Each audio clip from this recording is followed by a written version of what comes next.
बिल्लाहि मिनश्शैतानिर्रजीम बिस्मिल्लाहिर्रहमानिर्रहीम। सैयद जुल्फ़िकार अली शाह कादरी पेश करते हैं यूट्यूब चैनल सूफी साहब कादरी 1000 ज़ियारत। हमारा मंशा है तमाम हिंदुस्तान की मज़ारात की ज़ियारत करना और साथ साथ आपको भी करवाना। अगर आप हमारे चैनल पर नए हैं तो हमारे चैनल को सब्सक्राइब करें ताकि आपको हमारी आने वाली हर वीडियो का नोटिफिकेशन मिल सके। अभी एक बात बताता हूँ, इब्लीस की सुन लो। मूसा अलैहिस्सलाम कोई तूर पे जाते हैं, बोले अल्लाह पाक मुझे इब्लीस से मिलना है, मुझे दुनिया को बहका रहा है, मेरी कोई चिंता नहीं है, ऐसा बहका दिया। तो बोले फलाने जंगल में जाओ, वहाँ पे एक झोपड़ा है, उसमें इब्लीस बैठा हुआ है। तो मूसा अलैहिस्सलाम जाते, दरवाजा खटखटाते, अंदर से आवाज आती कौन? तो बोलते मैं मूसा। तो फिर कुछ दरवाजा खुलता ही नहीं है, फिर दोबारा जोर से खटखटाते, फिर अंदर से आवाज आती कौन? बोलते मैं मूसा। फिर शांति छा जाती है, फिर दरवाजा नहीं खुलता है। फिर तीसरी बार बहुत गुस्से में ठोकते, तो अंदर से आवाज आती है कि कौन? बोलते मूसा। तब जाके वो दरवाजा खुलता है। बोलते अरे इब्लीस, तुम इतने हसीन खूबसूरत एकदम जबरदस्त। तो देख के मूसा वो शर्मिंदा, बोले इतना खूबसूरत इब्लीस और तुम दुनिया को बहका रहा है। तो इब्लीस बोलता है मैं तो दुनिया को बहका रहा हूँ, जा तेरे खुदा से पूछ मुझे कौन बहका रहा है। और तूने क्या बोला था? मैं मूसा, मैं बोलना नहीं और मेरे जैसा बनना नहीं। क्या बात है, सुभान अल्लाह। क्या बात है, क्या बात है। क्या बोला था? मैं मूसा, मैं बोलना नहीं और मेरे जैसा बनना नहीं। मैं तो दुनिया को बहका रहा हूँ, जा तेरे खुदा से पूछ मुझे कौन बहका रहा है, ये काम मेरे से कौन ले रहा है। अब इसका क्या जवाब है हजरत? सबसे बड़ा सवाल तो ये आ गया, इब्लीस को कौन बहका सकता है? अब ये बताओ। मैं तो दुनिया को बहका रहा हूँ, जा तेरे खुदा से पूछ मुझे कौन। तो उसकी मैंने बहकाई। नहीं, मैं कौन है? मैं कौन है? मैं इब्लीस ही है। मैं का घर खाली, मैं इब्लीस ने बोला। और कौन है उसको बहकाने वाला जो उससे ज्यादा दिमाग जो है अलीफ नून अलीफ, मोमिन मगातल मोमिन, मोमिन मोमिन का आईना, मोमिन मोमिन का आईना।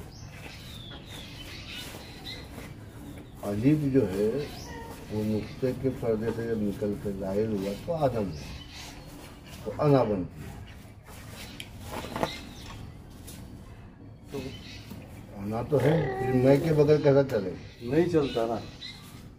मैं बोला जब भी तो अल्लाह को नहीं देख पाया। अभी नफ्स है, दिल है, रूह है। बुजुर्गा ने दिन नफ्स को कंट्रोल किए, दिल तक पहुंचे, फिर रूह तक पहुंचे तो क्या देखते? अपनी शक्ल। उनको दूसरी शक्ल देखनी है तो बोले मैं हूँ, वहां पे फेल हो गए, उनको मौत आ गई। तो इन्नी अना रसूलुल्लाह कैसे है? आना तो है ना, आना के बगैर कैसा है? जो है वो है, जो नहीं है वो नहीं बोल सकता। वो रसूल अल्लाह है, उसको बोलना ही पड़ेगा वो रसूल है, अल्लाह का रसूल। क्योंकि उसको किसने बोल के भेजा? अल्लाह ने। अरे मोहम्मद फरमा दो, बोला क्या नहीं अल्लाह ने? तो तुम अल्लाह के रसूल हो। वो बात तो हक है ना। वो अरे तो दूसरी बातें जो है ना, उसका कोई मतलब नहीं रहता। तो उधर आना बोल देना, वो भी गलती पे। अभी मंसूर हज्जाज, हाँ, अब उन्होंने भी अना लग बोल दिया। अना लग क्यों? अब उनको बुजुर्ग बोलते ना, अपन वली बोलते, सब बोलते। अरे उनके मुंह से निकल गया, हालांकि वो कुछ और बोल रहे थे। नहीं ना, अना उनकी बहन का नाम था। हाँ, तो अना हक पे बोलने की जगह अना हक बोल दिए। अना उनकी बहन का नाम था। और बुजुर्गों में वो प्याला पिलाती थी।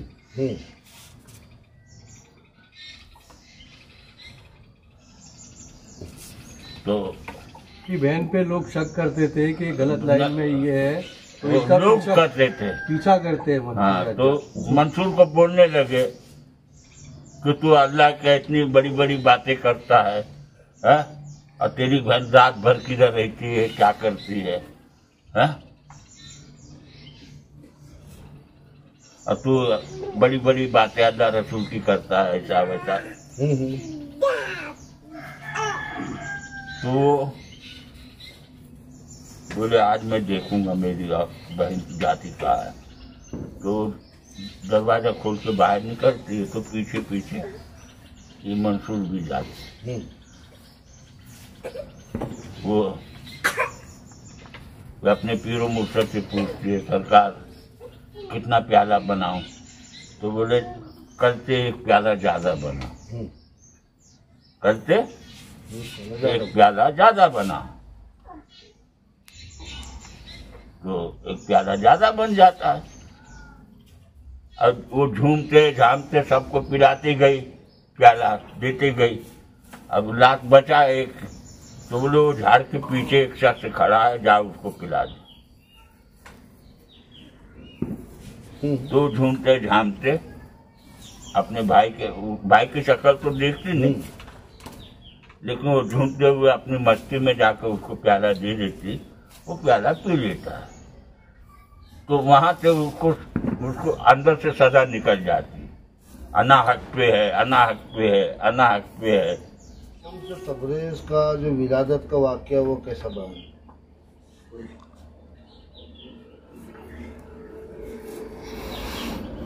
शम्स तबरेज जो है उनका विलादत का वाक़या कैसा है? बता रहे ना, तू बताया। अरे जब उनको है ना, जब ये अना हक का नारा लगाते रहते मंसूर हज्जाज, 360 मौलाना उन पे फतवा लगा देते, यहाँ तक के जब है ना इनको सूली पे चढ़ाने जाते 60 मौलाना फतवा लगाते, इन्हें इसने अना हक का नारा लगाया, खुदा ही दावा किया, तो इसको सूली पे लटका दो। तो बोले ठीक है, उसको सूली उली पे लटकाने जाते। तो जब बोले तो सूली पे लटकाते तो देखते कि उसमें उनकी पीर की भी दस्तखत, शिबली रहमतुल्लाह जो भी उनके पीर थे, जुनैद बगदादी भी थे, तो उनके पीर बोले अरे, बोले ये क्या, पूछते ना, बोले ये तुम्हारा आखिरी ख्वाहिश क्या है तेरी? हाँ, तो पहले पूछते हैं जब तू सूली पे चढ़ेगा तेरी आखिरी ख्वाहिश क्या है? तो वो बोलते हैं कि मैं जो दस्तखत किए है मेरे इस पे, मैं उसको देखना चाहता हूँ, ये आखिरी ख्वाहिश है मेरी। तब आप बोल। तो वो जब देखते हैं तो उसमें उनके पीर का भी नाम रहता है। तो बोलते ये क्या सरकार, बोले आपने किया, बोले जब तू बोल रहा तू खुदा तो फिर मैं कौन हूँ, भला इसी में सूली पे लटक जा। हाँ। तब ये बोले थे कि है ना, मेरे जैसी मुझे सूली पे चढ़ाएंगे तो समंदर में उफान आएगा, तब मेरी गोदड़ी जो है ना उसमें फेंक देना, बोलना ये मंसूर हज्जाज की गोदड़ी है, तो समंदर थम जाएगा, नहीं तो बहुत बड़ा तूफान आ जाएगा। तो उनको बारे सूरत सूली पे चढ़ाते तो उनको वो भी मरते नहीं, उधर काट देते भी तो उनको मौत नहीं आती। लास्ट में बोले इनको जला दो, तो उनको जला देते तो राख में से आवाज आती है, अनल हक अनल हक अनल हक। अब वो बादशाह क्या करता है, वो राख को भर के है ना शीशी में रख लेता है, घर पे बंद कर देता है राख को। तो इनकी जो बीवी रहती है बादशाह की बीवी, वो रात में बंद करके रखता है, रखने के बाद में रात में सोते समय वो कान को लगाकर सोता है रात को बादशाह। उसमें से आवाज आते रहती है, अनल हक अनल हक अनल हक अनल हक अनल हक अनल हक। वो सुनते सुनते उसको नींद आ जाती, आया समझ में? तो वो बाटली रख देता अपनी जगह पे। अब बादशाह है ना, अब वो फैसला करने के लिए वो तख्त पे बैठता जाके, तो उनकी बहन के पेट में दर्द होता है। हाँ बोला, दर्द होता है तो वो जो शीशी रहती है वो उसके पेट में दर्द होता है, तो हकीम लोग को बुलाते, हकीम लोग देख उसके पेट में दर्द होता है तो बांगी से भेजती है, लौंडी को भेजती है दवा लेने, दवा को, या मेरे भाई को बोलो मेरे पेट में दर्द हो रहा है, क्या तो बांदी आती है, बोलती है सरकार बीवी के पेट में बहुत दर्द हो रहा है। हाँ। तो बोले थे उधर सामने बाटली है, वो बाटली की दवा पिला दो। अब वो दवा के जगह के ऊपर वो राख जो रहती है ना, जिसमें अनल हक की आवाज आती, वो पिला देती उसको। अब वो अमल से हो जाती।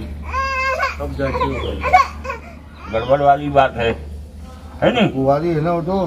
अब ये तो मेरे ऊपर आफत आ जाएगी कि मैं बहन के साथ जीना करा हूँ करके वो पेट से हो गई। तो रात में उसको जंगल में ले जाकर गाड़ी में बिठा के जंगल में ले जाके छोड़ देता कि तू इधर रह, मैं आता हूँ जरा। तो वो पैदा हो जाता बच्चा, लड़का। हाँ। माँ मर जाती, माँ मर जाती। माँ मर जाती। हाँ। और वो लड़का पैदा होता तो जानवर उसको दूध वगैरह पिलाते, जानवर जंगल में। हाँ। बड़ा हो जाता है। अच्छा। तो ये हौज के ऊपर तमाम किताबें लेकर लिखते बैठता है। मौलाना रूम। मौलाना रूमी साहब। हाँ।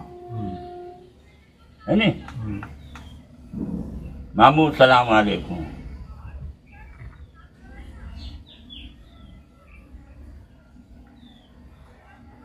क्या मैं भूल गया क्या था मेरे? वो किताबें उठा के वो उसमें होश में डाल देता है। वो तो समझो आम है, वो तो नहीं समझो तो आम पैदा हो गया शम्स तबरेज, वहाँ पे गिरा के चम्मच, फिर उसको भूख लगी, उस पे उसने पानी डाला, फिर बाद में बादशाह के पास हाँ हाँ।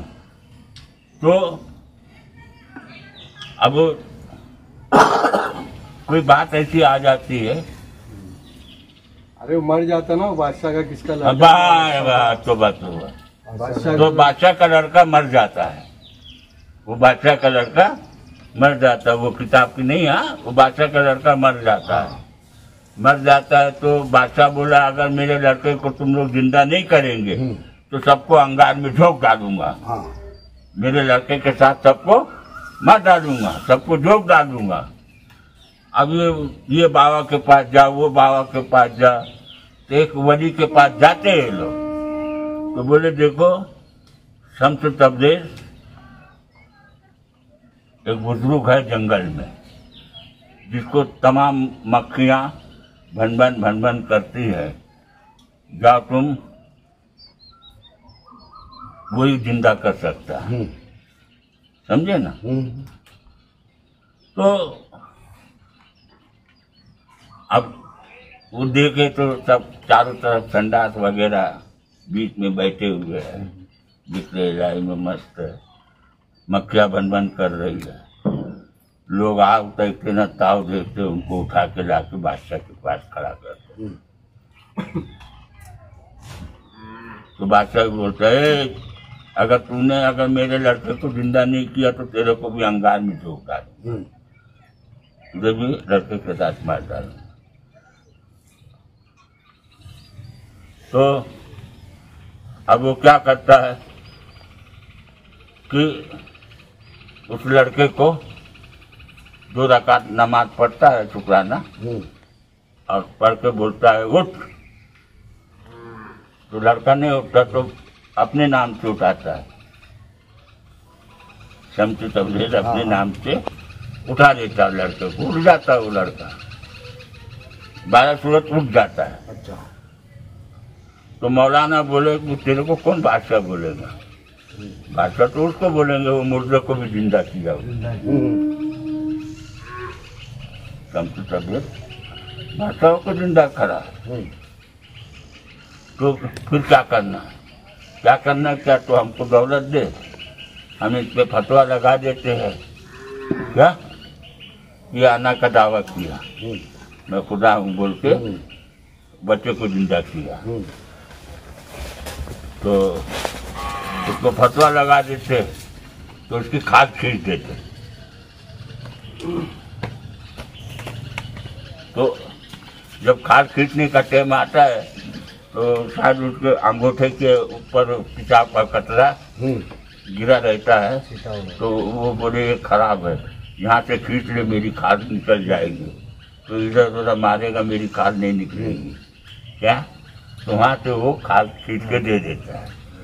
अब भूटा बन के उसके ऊपर वो कोड़े मारता है। अभी उसको भूख प्यास लगी रही थी, अब रंगा गोश्त सब दिख रहा, खून सब बह रहा है, तो जिधर जा रहे उधर भगा रहे उसको, कोई पानी भी दे रहा है नहीं, कोई खाना भी नहीं दे रहा है, भगा रहे उसको ना देखकर। भयानक रूप हो गया ना उसका। तो अब बकरा काट रहा, काटने वाले के पास, गोश्त के वाले के पास गया, बकरा काट रहा था, दे बाबा कुछ, वो भगा देता है। फिर बड़े भाई के पास जाते हैं, बड़े वाला काट रहा था तो उसको गोश्त दे देता, वो निकाल के रान दे देता, ले भाई खा ले तुझको बच्चे से। अब वो भूनू कैसे, अंगार नहीं है, चौ तरफ ढूंढता, वो कोई अंगार देने को तैयार नहीं, सब मार के भगा रहे उसको, भाग भाग भाग भाग। तब वो पहाड़ के ऊपर जाता है, बोलता है तू भी समझ मैं भी समझ, है ना, तू भी समझ मैं भी समझ, आप मेरा गोश्त भून दे। तो समझ 14 नेजे पे आ जाता है और दुनिया तड़पने लगती है, मरने लगती है ना। तो गोपाल भाग के जाती, क्या कर रहा है रे? बोले क्या कर रहा हूँ, मैं अपने पेट की आग बुझा रहा हूँ। मैं क्या कर रहा हूँ? तू तेरा नाम गंदगी में लेता तो उसका सर कलम हो जाता है, मैं तो अपने पेट के लिए कर रहा हूँ। क्या बात। तो वहां पर उनका जो है जलाल का मोहताब है, 7 बाल गिर जाएंगे या 7 कौड़ी नुकसान होगा, ऐसा बोल के वो कहानी तू शम्स के ऊपर कर छोड़। फिर बोले शम्स जा मेरा गोश्त भुन गया, तू निकल जा। ये कहानी थी उसकी। ये शम्स तबरेज का हाँ रोजा कहा है किधर दफन है? क्योंकि शम्स वारी करके एक बुजुर्ग है, वो अफ्रीका में थे ना।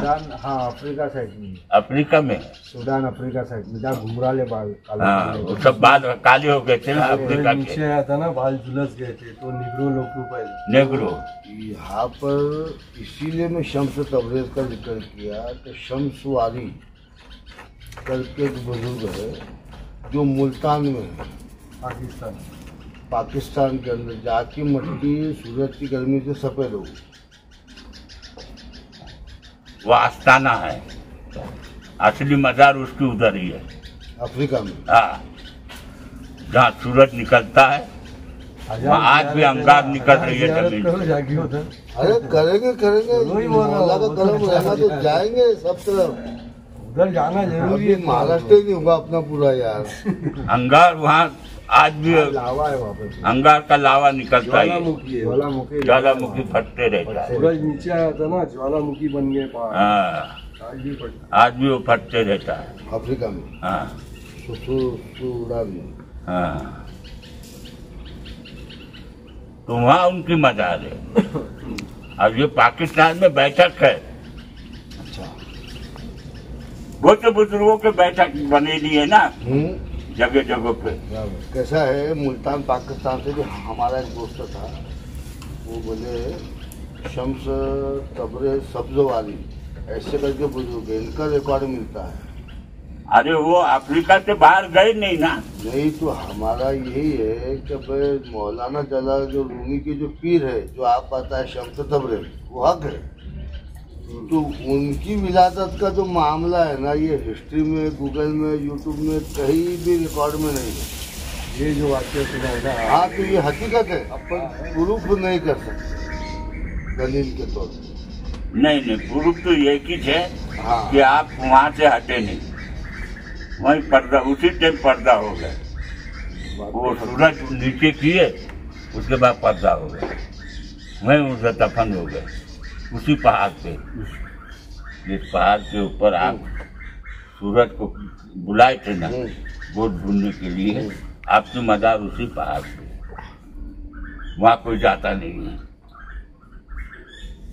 क्योंकि वहाँ लावा फूटते ना, लावा है वो साइड, खून हाँ बहते रहता है ना, लावा बह रहा है वो, बहते ही है वो, लावे की नदी बह रही है। हाँ वहाँ कोई जाता नहीं उस पहाड़ पे, तो कहाँ जाएंगे उनके पास में, वही उसी पहाड़ के ऊपर उनकी तुरबत है।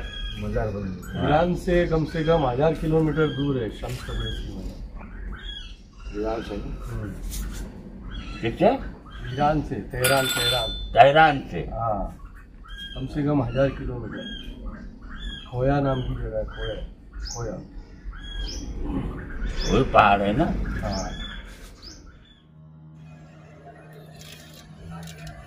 इसी तरह से हम लोग हर रोज नई मज़ार पर जाकर ज़ियारत करते हैं और आपको भी करवाते हैं। अगर हमारा वीडियो अच्छा लगे, पसंद आए तो अपने दोस्तों में, रिश्तेदारों में शेयर कीजिए और अच्छे अच्छे कमेंट करके हमारी हौसला अफजाई कीजिए। अगर हमसे कहीं कोई गलती या खता होती है तो हमारी रहनुमाई करें। शुक्रिया।